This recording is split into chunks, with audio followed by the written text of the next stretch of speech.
Hi everyone, Connie Pretula, the Menopause Navigator. I'm a certified nutritional practitioner trained in holistic nutrition. Welcome to my balcony.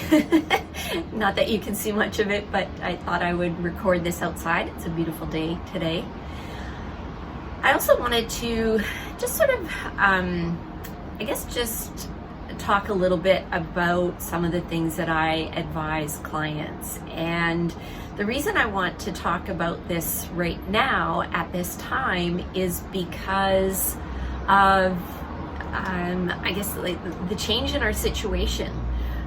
Some people still have to go to work because they are essential workers, but there's a lot of people that are working from home, and the situation overall has changed. The weather, of course, is getting nicer, so people are getting out and walking. But I think that we all have a little bit more reflection time now than what we have had in the past. And maybe for some, no. But for quite a few people, I think that we probably do have more time to reflect.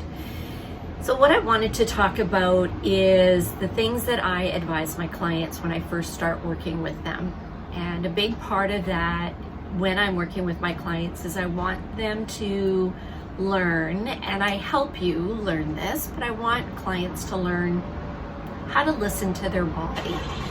And a loud vehicle just started up outside my balcony, so hopefully it's not too distracting. Listening to your body and learning how to listen to your body. And it's not always the easiest thing to do. I didn't know how to do it until my body just made me really, really sick and said, listen to me. I'm tired of the things that you're making me do, the long hours, all those types of things. Anyway, I'm not going to get into that. But we can start to listen to our body, and I think that this is a really good time to do that. And what I mean by listening to your body, it can be as simple as when you're eating. Let's start there first. So when you're eating, do you take a moment to, when you put all the food on the plate, do you take a moment to observe it? What does it look like? Does it look pretty? Does it look, just kind of like hash, all mixed up, a mash on the plate? Smell it. Smell the food, smell the beautiful flavors that are coming from it. Even if you're ordering in, take a moment to take the food out of the container, still put it on a nice plate, arrange it, whatever, and take a look at it, see what it looks like, and enjoy it. Enjoy the smell. Then the next thing that I advise is when you start eating it, and actually one other thought just before I get into that. Before you eat it, just take a moment to say, I'm really grateful that I've got this food, that I can enjoy this, that somebody was able to, deliver it to my door if it's takeout, or I took the time to cook this really beautiful meal, and I'm really grateful that I have access to this beautiful food right now. Or, hey, I'm really proud of myself that I took the time to make this meal, or I started a new recipe and it turned out really great. Or I tried a recipe, didn't turn out so good, but I'm going to eat it anyway.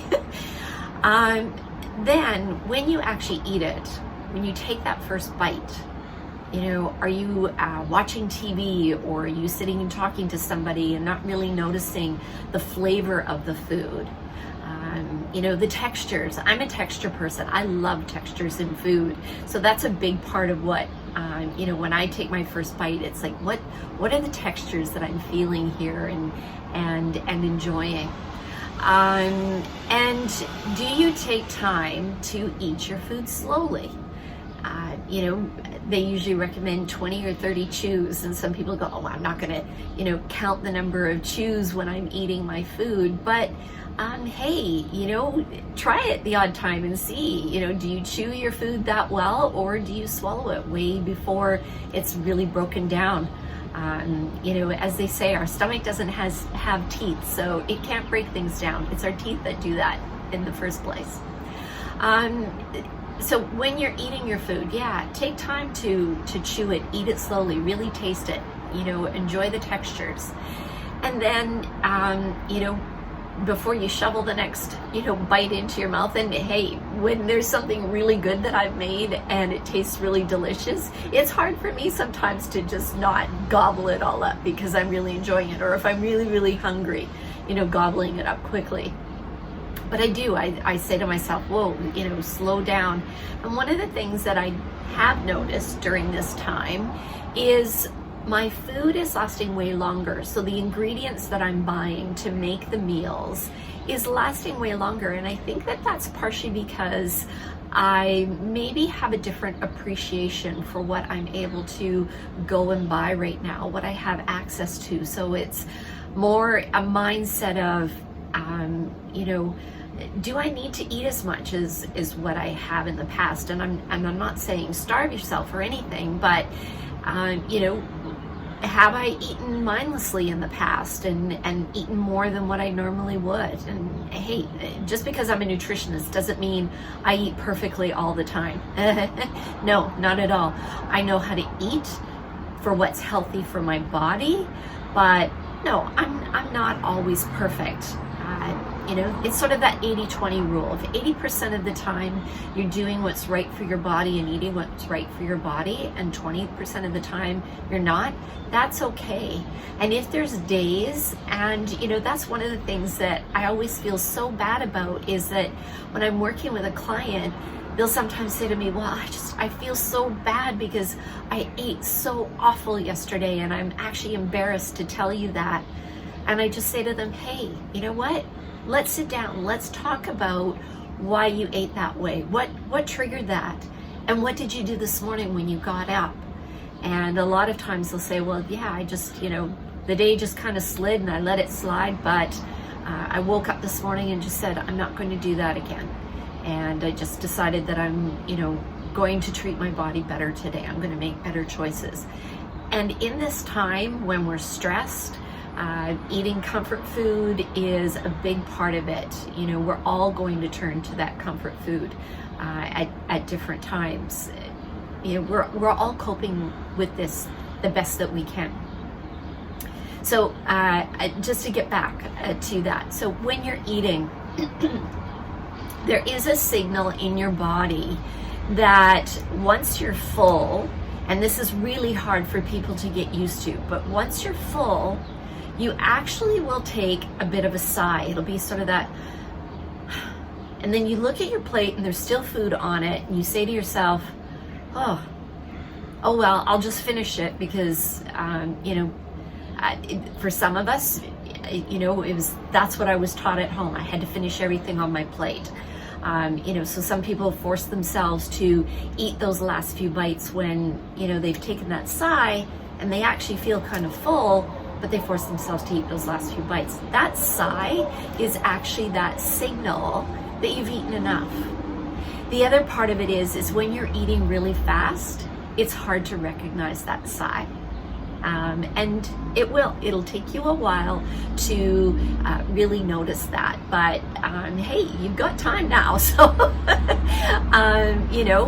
see if you notice that. So that's one of the very first places that I start with my clients. Is I say to them, do you eat mindfully? And most of them, they'll say, I'm really not too sure. I've never really thought about it. I just put my food on my plate and I eat. And I've had many clients when I come back a week later or follow up a week later, and they'll say, wow, that was tough. That was tough because I realized that no, I don't eat mindfully, that I eat very fast. I don't notice that sigh signal because I eat fast. And I also notice that whatever I put on my plate, I just force myself to eat, regardless of whether I feel full or not. And a lot of people also say that I find, I sit in front of the TV and I kind of eat. I don't even really notice the flavor of the food or the texture or anything about it. I just sit and eat. Or I'm sitting with somebody and we're having a conversation. I'm not paying attention to what I'm eating. One of the things that I love to do when I'm eating with somebody, and of course eating alone these days, but when I'm eating with somebody, you know, I like to stop and say, wow, this looks so beautiful, or the smell is so incredible, or I love the flavor. I always take time to stop and, you know, talk about the food so that I am showing appreciation. And it's amazing, one, what that does for our body, what that does for our digestive system, and what that does for us overall mentally when we're really taking the time to appreciate our food. So I wanted to just take the time to share that little tidbit with you. I know I haven't been posting that often on Menopause Navigator lately, and I guess I just needed some time to really think about, what did I really want to do with Menopause Navigator? How did I want to approach this? And what I'm going to start doing is committing to posting once a week on Menopause Navigator. I haven't decided what day of the week, but I'm going to commit to posting once a week, and I'm going to share with you the tips that I went through when I first started menopause, and the things that I started to do to make the changes that made me feel amazing in menopause. And I can honestly say that I love menopause. I feel amazing.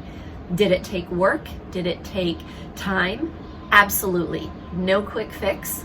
I can't tell you that, you know, it's going to change in a week or a month or 2 months or a year. It does take time. But what I guess educate my clients on is lifestyle. It's not fad. I want to teach you things that you are going to do for the rest of your life, that are just part of your daily lifestyle. And at some point, you know, one day you'll wake up and you'll say, I feel amazing. I feel really amazing. And this is a great time in my life. So thank you for joining me on my balcony and listening in. And once again, if you like the video, click the like button below. If you think that this is a video that somebody would enjoy or they'd find benefit from, please share it with them. If you have any questions or comments, please post them below or message me directly. I love to get questions. And yeah, stay tuned for my videos going forward on how to navigate menopause and feel amazing in menopause. Thanks everybody. Bye. Have a great day.